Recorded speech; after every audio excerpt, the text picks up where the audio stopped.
Imagine this. You wake up in a world where every act of kindness is met with suspicion. A stranger offers you their seat on the train, and instead of gratitude, you feel a cold prickle of distrust. What do they want? A colleague stays late to help you, and your first thought is, they're probably sabotaging me. A friend forgives you effortlessly, and you can't shake the feeling that their mercy is just weakness in disguise. This is not dystopia.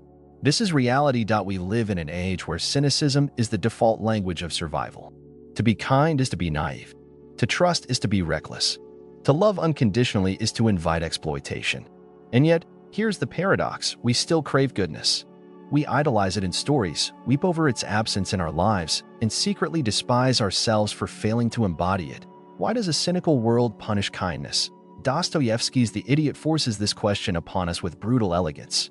Prince Myshkin, the protagonist, is a man of childlike purity in a society of calculated self-interest. He offers forgiveness where others demand vengeance, sees beauty where others see only decay, and loves without reservation. And for this, he is mocked, manipulated, and ultimately destroyed. The world brands him an idiot, not because he lacks intelligence, but because he refuses to play by its rules. But here's what unsettles us even more. We recognize Myshkin's fate as inevitable. Somewhere deep down, we know that in a world governed by power, status, and suspicion, the kind-hearted are destined to lose. Not because goodness is worthless, but because it refuses to armor itself with the very vices that make cynicism so effective: manipulation, detachment, ruthless self-preservation. So the great question is not whether kindness is a weakness, but why? Why does a society that claims to value morality reward its opposite? Why do we admire saints in theory but dismiss them as fools in practice? And most haunting of all, if Myshkin is right, why does being right destroy him? The answer lies in a psychological trap far older than Dostoevsky, one that twists our noblest impulses into vulnerabilities. It's a trap built on three invisible pillars: the illusion of transactional morality. We've been taught that goodness must be strategic, that it should lead to success, respect, or at least safety. But Myshkin's tragedy is that he gives without expectation of return, and this terrifies a world that runs on hidden ledgers of debt and control. The fear of contamination. Cynicism is contagious. When one person refuses to participate in it, they expose the quiet compromises everyone else has made. Their presence becomes a mirror, and no one likes what they see. The cult of realism. We've conflated wisdom with suspicion, as if the only way to be intelligent is to assume the worst. To believe in purity is to be deluded. To trust is to be gullible. Myshkin's real crime is not his kindness. It's his refusal to accept that corruption is the only truth. But this is only the surface. Beneath it lurks something far darker, a psychological mechanism that turns empathy into a liability and cruelty into a survival tactic. And once you see it, you'll never look at kindness the same way again. The cruelty of Dostoevsky's world is not an accident. It is the inevitable result of a war waged within the human psyche itself. To understand why kindness is perceived as weakness, we must descend into the subterranean layers of consciousness where morality clashes with survival, where ideals fracture against the hard edges of human nature. This is not merely about social dynamics, it is about the fundamental architecture of the mind.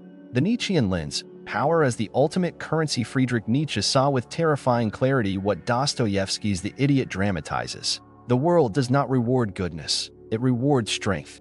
Not physical strength, but the strength to impose one's will, to dictate reality rather than submit to it. And thus spoke Zarathustra. Nietzsche declares, life is essentially appropriation, injury, overpowering of what is alien and weaker, suppression, hardness, imposition of one's own forms. Prince Myshkin, in his boundless compassion, refuses to play this game. He does not seek to dominate, manipulate, or even defend himself. And so, the world, operating on Nietzsche's ruthless calculus, grinds him into dust. But here's the twist. Nietzsche himself was horrified by this realization.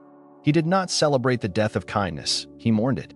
His entire philosophy was a scream against a universe that equated moral virtue with evolutionary disadvantage. Jung's shadow. The dark side of goodness. Carl Jung's concept of the shadow offers another key. The shadow is the repressed, instinctual self, the part of us that society forces us to disown. And the more we deny it, the more it controls us from the shadows. Modern society demands that we suppress our aggression, our selfishness, our primal will to survive.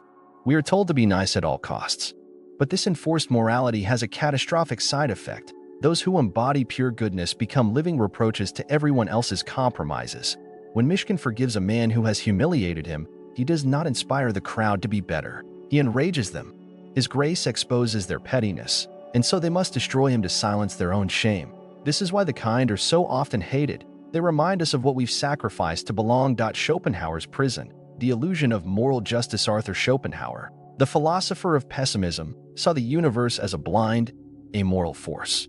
In his view, the belief that goodness will be rewarded is a childish delusion. The world is not a manufactory for our convenience, he wrote. It does not care about fairness. Dostoevsky's The Idiot is Schopenhauer's nightmare brought to life. Myshkin operates on the assumption that if he loves enough, the world will love him back. But the world is not a mirror, it is a battlefield. And in the end, his very purity accelerates his destruction. The societal lie. How cynicism becomes a virus. This is not just philosophy, it is observable psychology. Studies on game theory reveal a chilling pattern. In competitive environments, those who cooperate first are exploited first. The more cynical a society becomes, the more kindness is perceived as a sucker's game. And once this belief takes root, it spreads like a pathogen. The prisoner's dilemma effect. When trust is punished, betrayal becomes the rational choice. The just world fallacy. People want to believe that victims deserve their fate, so they dismiss the kind as fools. Mimetic desire. René Girard, we imitate the behavior of those around us. If cynicism is the norm, we conform to survive. The psychological trap. Why we betray our own ideals. Here lies the cruelest irony. Most people are not naturally cruel. They are afraid. They fear being taken advantage of. They fear looking weak in a world that worships dominance. They fear that if they lower their guard, they will end up like Myshkin, broken and alone. And so, they preemptively harden themselves. They adopt sarcasm as armor. They mistake cruelty for wisdom, but this is not strength. This is spiritual surrender, the turning point. What Dostoevsky really wanted us to see. Dostoevsky did not write The Idiot to condemn kindness. He wrote it to expose the insanity of a world that treats love as a liability. Myshkin's tragedy is not that he was wrong, it's that the world was too broken to recognize his humanity. And in this, Dostoevsky issues a silent challenge. Do we accept this world, or do we defy it? The destruction of Prince Myshkin is not an isolated tragedy, it is the symptom of a sickness that has seeped into the veins of modern existence. We tell ourselves that cynicism is just being realistic, that distrust is wisdom, that kindness is a luxury for the naive. But beneath this facade of rationality, something far more sinister is at work. Cynicism is not protecting us, it is eroding us. The slow death of trust. Every time we choose suspicion over openness, we do not just reject a single act of kindness, we reinforce a neural pathway. Psychologists call this confirmation bias. The more we expect betrayal, the more we perceive it, even when it isn't there. A study in Nature Human Behavior found that people who assume selfish intent in others become worse at recognizing genuine altruism over time. Romantic partners who preemptively guard against heartbreak sabotage their own relationships by creating self-fulfilling prophecies. In workplaces where every man for himself is the norm, collaboration collapses, innovation stagnates, and burnout soars. We think we are building armor, but we are constructing cages. The suffocation of the soul. Jean-Paul Sartre wrote, "Hell is other people." But the deeper truth? Hell is the version of ourselves we become when we assume hell is all there is. Chronic cynicism does not just affect our relationships, it rewires our brains. MRI scans reveal that people with high cynicism show reduced activity in the prefrontal cortex, the region responsible for empathy and moral reasoning. They also exhibit elevated cortisol levels, as if the body is in a perpetual state of siege. This is not wisdom, it is a form of psychological self-mutilation. The illusion of control. Cynics pride themselves on seeing through illusions, but they fail to recognize the grandest illusion of all, the belief that distrust equals control. The businessman who trusts no one spends his life watching for knives in the dark and never builds anything lasting. The artist who fears ridicule paralyzes their own creativity. The lover who avoids vulnerability ensures they will never be known. In Dostoevsky's The Idiot, the clever characters Rogozin, Nastasia, even Aglaya are all trapped in this paradox. They see themselves as players in a game of power, but they are really prisoners of their own defenses. The cultural contagion. Cynicism is not just personal, it is pandemic. Social media algorithms amplify outrage because it engages us more than joy. News cycles thrive on fear. Political discourse rewards those who frame idealism as childish. This creates a cultural immune response against goodness. Activists are dismissed as virtue signalers. Empathy is labeled emotional labor and resented.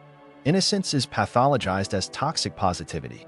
We have reached a point where admitting you want to be good is socially riskier than admitting you don't care. The silent rebellion, but there is a flaw in the system. For all its power, cynicism cannot destroy the human longing for meaning. This is why we still cry at stories of undeserved kindness. Why we still feel a pang when we see a stranger help another for no reason. Why the idiot haunts us instead of feeling dated. Dostoevsky knew this. He showed us Myshkin's destruction not to discourage kindness, but to reveal the cost of a world that rejects it.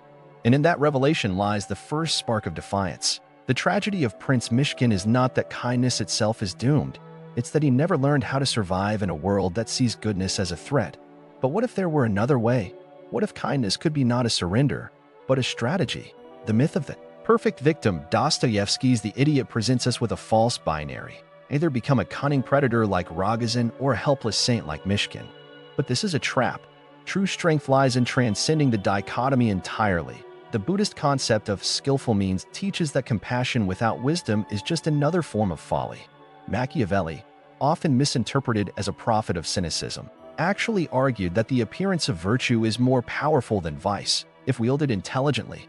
Modern psychology reveals that prosocial assertiveness, the ability to be kind without being a pushover, is the trait most correlated with long-term success in relationships and careers. Myshkin's fatal flaw wasn't his goodness, it was his refusal to adapt it to reality. The art of armored compassion, rebelling against a cynical world, doesn't mean abandoning kindness, it means fortifying it. The discernment principle: kindness is not the same as blind trust. Learn to distinguish between those who will cherish your light and those who will use it to burn you. The paradox of boundaries: the kindest people often have the strictest boundaries. As psychologist Jordan Peterson observes, a harmless man is not a good man. A good man is a very dangerous man who has that under voluntary control. Strategic vulnerability: vulnerability is power, but only when deliberate. Share your goodness with those who have earned it, not those who demand it. The quiet revolutionaries' history's most effective rebels were not naive idealists. They were kind realists. Marcus Aurelius ruled an empire with a philosopher's mind, using power to protect rather than dominate. Fred Rogers, Mr. Rogers, disarmed cynicism not by ignoring darkness, but by confronting it with relentless gentleness. Nelson Mandela emerged from 27 years in prison refusing hatred, yet never allowed his forgiveness to be mistaken for weakness. These figures shared Myshkin's heart but not his fate because they understood. Kindness must be coupled with will, cognitive rewiring. Building cynicism immunity: the brain's negativity bias means we notice threats faster than gifts. But neuroplasticity allows us to rebalance this. The 5-to-1 ratio: for every cynical thought, consciously identify 5 counterexamples of human goodness.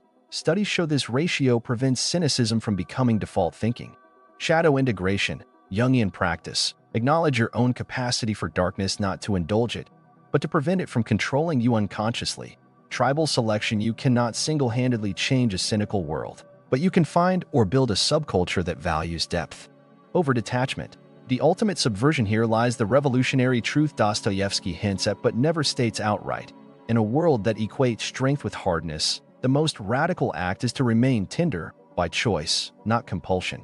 This is not the weakness of the naive, but the hard-won strength of those who have seen darkness and refuse to become it. There comes a moment in every life when the great question shifts from, how do I survive the world, to what kind of world do I want to survive in? This is the razor's edge between cynicism and transcendence. The existential choice: Dostoevsky's genius was in showing us that Prince Myshkin's destruction was not inevitable. It was the consequence of a world that had not yet evolved to recognize his worth. But evolution is not passive. Every time we choose between kindness and cynicism, we are not just making a personal decision. We are casting a vote for the future of human consciousness. When you refuse to laugh at a cruel joke, you make cruelty slightly less acceptable. When you trust cautiously but openly, you create a space where others can lower their armor. When you forgive strategically, you prove that mercy is not weakness but a reorganization of power. The quantum paradox of goodness: modern physics reveals a startling truth. At the subatomic level, the observer affects the observed. Human relationships operate on the same principle. Studies on moral elevation show that witnessing kindness literally changes brain chemistry, increasing oxytocin and making observers more likely to act kindly themselves. Butterfly effect of virtue demonstrates that small acts of integrity can ripple through social networks in ways impossible to predict. This means Myshkin was not powerless. He was a failed catalyst. His tragedy was not that he loved too much, but that he didn't understand how to make his love contagious in a world inoculated against it. The antidote to nihilism, Nietzsche warned that without meaning, humans would rather will nothingness than not will at all. Our era has proven him right, from rising suicide rates to the epidemic of quiet quitting in souls. But Dostoevsky proposed an alternative: beauty will save the world. Not the beauty of appearances, but the beauty of unjustified goodness, the kind Myshkin embodied. This is the ultimate rebellion against nihilism, to say, even if the universe is indifferent, I will not be. The final realization after years studying survivors of concentration camps, psychologist Viktor Frankl reached the same conclusion as Dostoevsky. Everything can be taken from a man but one thing, the last of the human freedoms, to choose one's attitude in any given set of circumstances. Here lies the secret that changes everything.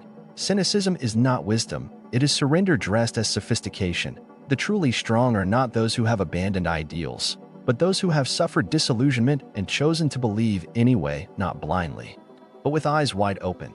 The challenge as you close this chapter, the question is no longer, is kindness weakness? But rather, what will you do now that you know it's the most dangerous strength of all? Will you join the quiet revolutionaries, those who wear their tenderness like armor, who practice compassion as defiance, who understand that in a world of shadows, to carry light is the ultimate act of war? The choice is yours. But remember, every civilization that abandoned its ideals first abandoned them in the human heart.